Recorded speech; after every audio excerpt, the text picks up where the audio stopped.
ছবিতে ফিরে এলো জুলাই আগস্টের ছাত্র আন্দোলন।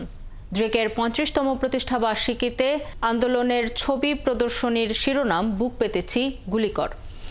৪১ আলোকচিত্রের ১১৫টি আলোকচিত্র এবং ৯টি ভিডিও স্ক্রিনশট ঠাঁই পেয়েছে প্রদর্শনীতে। চলবে ২১শে সেপ্টেম্বর পর্যন্ত। আরও জানাচ্ছেন পার্থ সঞ্জয়। এ বিজয় রং বিষণ্ণ, এ স্বাধীনতা স্রেফ রক্তে ভেজা। অসহনীয় সে ক্ষতের প্রামাণ্য যেন বুক পেতেছি গুলি করো শিরোনামে এ প্রদর্শনী। আলোকচিত্রীরা সেই ক্ষত তুলে এনেছেন। তাদের কেউ প্রফেশনাল ফটোগ্রাফার, কেউ নিছক অ্যামেচার। ড্রিকের গ্যালারির সেই নীরব হাহাকার আর বুক ফাটা কান্নাকে ঠাঁই দিয়েছে প্রদর্শনীর মোড়কে। এই পুরো আন্দোলনে তারা ভূমিকা রেখেছে। যথেষ্ট রিস্ক নিয়েই বলবো, শারীরিক ভয় অনেক কিছু অতিক্রম করে তারা এই কাজগুলি করেছে এবং সব কিছুর পরে এই পরিবর্তনটা আপনি আপনি হয়নি। এটা অনেকগুলি মানুষের অনেক রকমের আত্মত্যাগের মাধ্যমে হয়েছে।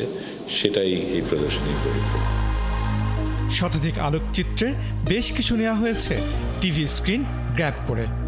সবই করা হয়েছে আন্দোলনের পুরো চিত্রটা উপস্থাপনে। টেলিভিশনের স্ক্রিন গ্র্যাব ব্যবহার করেছি, অন্যান্য জিনিস ব্যবহার করেছি।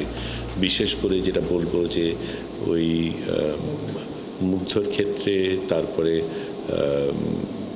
এই আবু সাইদের ক্ষেত্রে, ওই পুলিশ যেখানে বিল্ডিং সাইটে গুলি করছে, আশুলিয়ায় যে রিক্সা ভ্যানে মানুষ লাশ নিয়ে যাচ্ছে এবং হোম মিনিস্টারের ছবি, এগুলি সব সেইভাবেই জোগাড় করা। ড্রিকের প্রতিষ্ঠাতা এই আলোকচিত্রী বলছেন, ড্রিক বরাবরই ইতিহাসের পাঠ তুলে ধরতে নিবেদিত। এবারের আলোকচিত্রগুলো ইতিহাসের পাঠ তো অবশ্যই, একই সঙ্গে আদালতেও এগুলো অকাট্য প্রমাণ হিসেবে কাজ করবে। প্রামাণ্য দলিল হিসেবেও দেখছি এবং আমরা আশা করছি এই ছবিগুলি, এই তথ্য, এই গবেষণা আদালতে ব্যবহার করা যাবে, কারণ যারা এই কাজগুলি করেছে তাদের জবাবদিহিতার প্রয়োজন আছে। ৬ সেপ্টেম্বর শুরু হওয়া প্রদর্শনী শেষ হবে ২১ সেপ্টেম্বর। পার্থ সঞ্জয়, ৭১, ঢাকা।